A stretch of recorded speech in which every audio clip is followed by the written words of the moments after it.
Tere, olen Merili Mahlakas ja olen siis Pärnus tegutsev jumestaja. Make-up ateljeeri ma lõpetasin eelmise aasta detsembris 2024. Õppeprogrammi ma kirjeldaksin võib-olla selliselt, et see oli väga asjalik, väga põhjalik. Saime väga palju teadmisi ja ka oskuseid. Ja lisaks saime ka esmased vahendid alustamaks siis jumestajatööd. Enne siia kooli tulemist ma otsisin internetist erinevaid teisi meigikoole ka, aga ateljeer jäi silma siis mulle just selle uudsuse ja kaasaegsusega.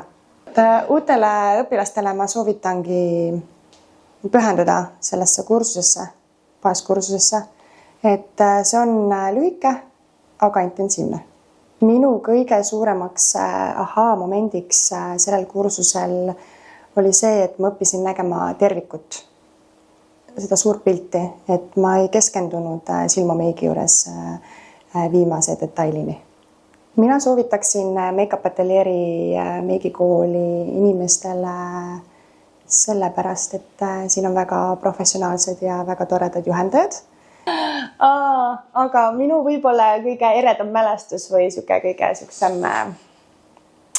kurvem hetk oli võib-olla see, et ma sain siin ka pisara välja. Õpetaja siis Sirle pani mind siis huuli väga detailselt tegema. Võib-olla ma tooksin siis välja kõige suurema eduelamuse siis, kui meil oli fotojumestuse tund ja me saime siis koostööd teha väga tuntud fotograafiga, Artursiga, kes andis kogu sellele fotojumestusele viimase lihvi ja me saime professionaalse foto.